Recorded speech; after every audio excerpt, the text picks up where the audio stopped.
Kung ang dahon ay lib, Mm. ano na yung nag-iisang dahon? Oh, alundong.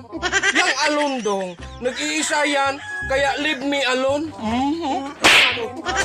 Dapat kasi yung tanong mo, yung pang grade 2, alam mo naman grade 2 lang ako. Diba? 1 plus 1 equals 2. Anong English ng manok, chicken, anong English ng atin. Ganyan sa dapat. Oh, Tanong sige, mo eh. dito na sa grade 2. Grade 2? Anong English ng aso? Ayan na naman tayo eh. Bakit? Hirap eh.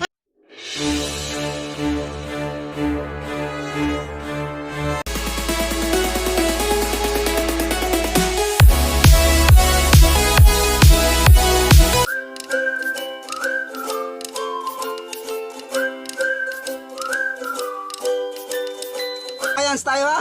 Sige, Alam mo ba yung solar system? solar system? Oh, Ay, dali lang yan. anong kasunod sa sun? Saan? Oh, Ano mo yung saan? sun ba? Araw. Hmm? Araw. Araw. Saan? Ano?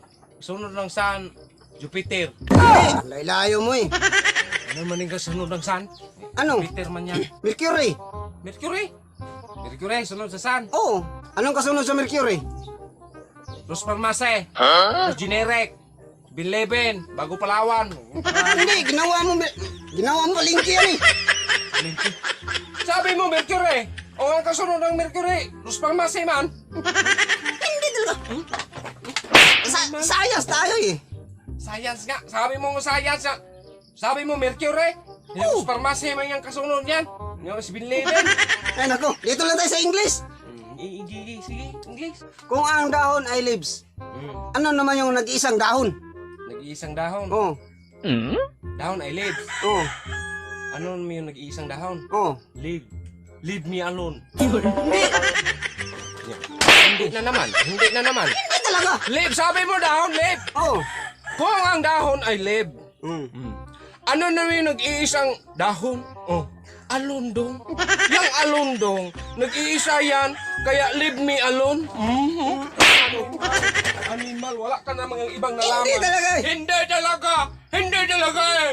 Wala kang... Sabi mo nga, leave yung dahon. Oo nga. Oo nga, mura ka baka. Baka ka. Leave nga. Oh. Makinig ka muna dong. Baka matartaran. Ay? Sige, yaw. Leave nga yung dahon. Lagi. Sabi mo, nag-iisa. Mm. Leave me alone yan. Huwag kang dado. Mali talaga. Ali, talaga. Yang dapat kasi yung tanong mo, yung pang grade 2, alam mo naman grade 2 lang ako. Diba? 1 plus 1 equals 2. Anong English ng manok, chicken, anong English ng atin. Ganyan sa dapat. Oh, Tanong sige, mo eh. dito na sa grade 2. Grade Anong English ng aso? 2. Ayan na naman tayo eh. Bakit? Hirap eh. Aso. Di madali naman yan. English ng aso, hindi ko yan alam eh. Ay, hindi mo alam. Pinapirapan mo kasi ako yung English na aso. Grade 6 yan eh. Grade 6. Hindi, pang grade 2 yan. Grade 2. Oh. Grade 2 dong. Anong hugis ng star? Anong ganyan? Uy. Hindi, pang grade 2 talaga yan. Aso. Ano bang English ng aso? Dog. Dog. Yan ang English ng malaking aso. Malaking aso. Oh. Bulldog. Hindi. Malaki na nga eh. Hindi na naman. Oh. Malaki eh. Bulldog. Malaki na. Hindi na naman. Hindi Sabi talaga. mo kanina ang English na aso, dog. Dog. Ya, kung may malaking aso, bulldog man yan. Hindi. Tikbaso ka ka na. Hindi. Hindi talaga. Hindi. Huwag na nyo. Halak yan. Aray ko.